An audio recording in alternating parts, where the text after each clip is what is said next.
On this episode of China Uncensored, how to succeed in China without really trying.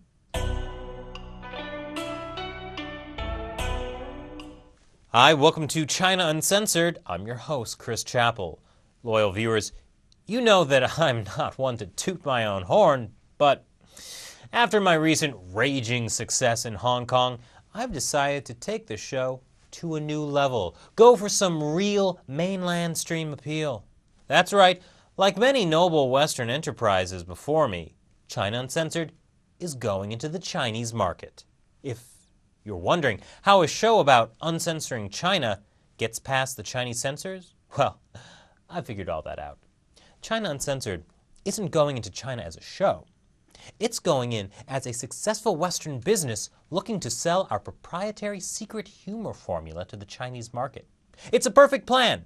I came up with it after reading this handy How to Do Business in China guide that I found on the internet. According to the guide, Western businesses are the most highly respected in China, and Western businessmen are welcomed with open arms. Step 1. Come up with a China-friendly business name. Done and done.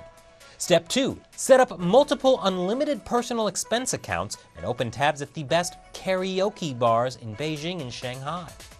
Wow, I guess people in China still love that karaoke. But why are there quotation marks around karaoke bars? Anyways, that shouldn't be too hard. What's that, Shelley? Now might not be the best time to go do business in China? Why? It looks like the past few months have been pretty hard for Western companies in China. Surprise early morning raids, investigations, fines. Western companies are becoming victims of a growing anti-monopoly campaign by the Xi Jinping regime.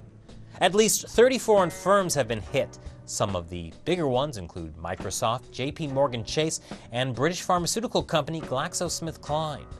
Now, the Chinese regulators say they're invoking a 2008 anti-monopoly law, but the general feeling among these companies and with business groups like the U.S. Chambers of Commerce in China is that these investigations don't have much to do with the law.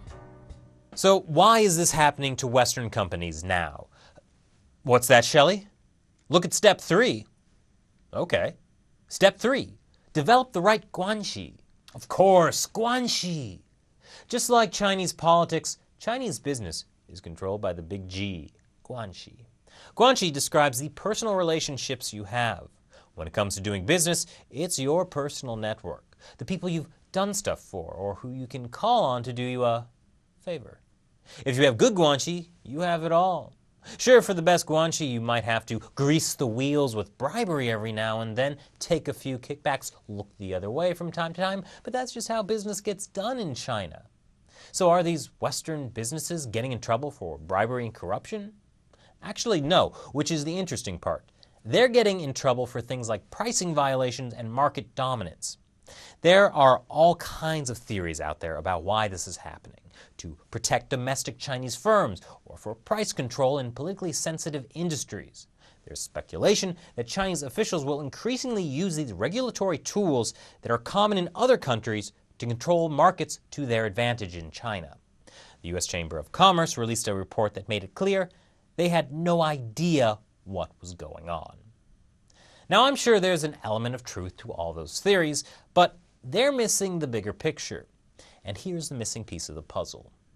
Many of the foreign companies being targeted had close ties to Jiang Zemin, the former leader of China and head of a political faction embroiled in a life-or-death struggle with Xi Jinping.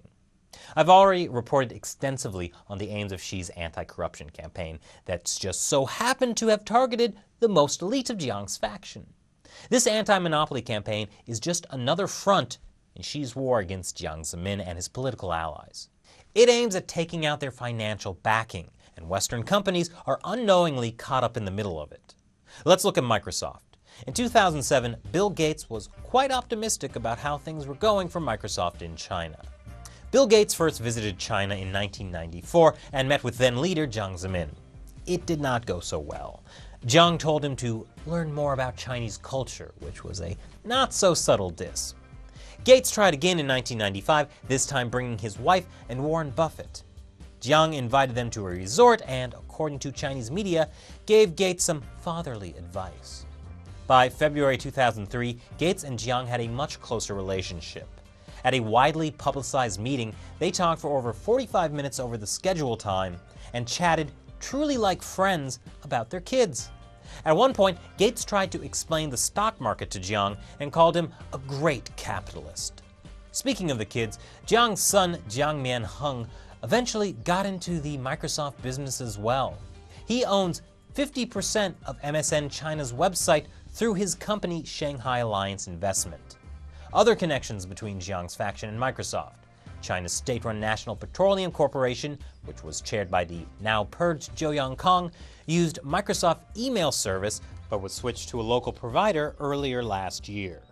That was after almost 100 investigators made a surprise early morning visit at 4 different Microsoft offices in July, asking for contracts and financial records, emails, communications, and then accused them of a $140 million tax evasion. A consulting firm from Microsoft in Dalian, once a stronghold for the Jiang faction, was also raided. I'm not saying that all of Microsoft's success in China was due to Jiang's influence. Microsoft also had to cut their prices down to the bone, like offering a $3 version of Windows plus Office to students, looking the other way on piracy, and giving deals to the Chinese government on software. Microsoft is often considered a China success story just because they bungled it so badly when they first entered the market, then managed to turn it around. But like many Western companies, they are still in the dark about how things truly work in China. Sure, Bill Gates has met with Xi Jinping. He used to meet with Hu Jintao too, another rival of Jiang, and even had Hu over for dinner at his house. But it's not like in the US, where you can meet with George W. Bush and then 4 years later meet with Barack Obama, and that's totally normal. Because of this whole concept of guanxi, Western companies are in far deeper than they ever realize. Bill Gates can be sitting across from Xi Jinping thinking, great, I'm meeting with the Chinese leader. That'll be good for business. While Xi is thinking, you got into China thanks to my arch nemesis. Basically, Gates is never going to be able to wash that Jiang right out of his hair. It's similar with other companies. Qualcomm is a California-based telecommunications company. Between 2012 and 2013, right before the beginning of the spectacular fall of the Jiang faction, almost half of its revenue came from China. They had a hard time getting into China initially, so in the late 90s, they were able to get Bill Clinton to personally talk to Jiang Zemin about how great they were. Now, anti-monopoly investigators have hit them with heavy fines and forced them to lower licensing fees. The auto industry has also been turned on its head. Jiang first rose up the ladder in the state-owned First Auto Works group in Changchun. His son, again Jiang Mianheng, sits on the head of China's other auto giant, the Shanghai Automotive Industry Corporation. They have joint ventures with General Motors, Volkswagen Audi, and through subsidiaries, Mercedes-Benz.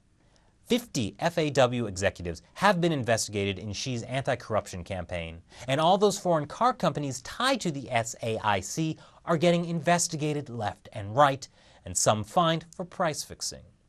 But Xi's assault on Jiang's faction isn't just hitting foreign companies through the anti-monopoly campaign.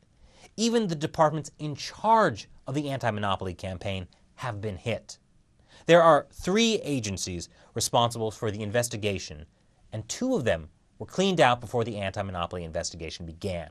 These agencies, formerly the guardians of the Jiang's faction's wealth, are now attacking it. So the moral of the story is, be careful who you establish guanxi with.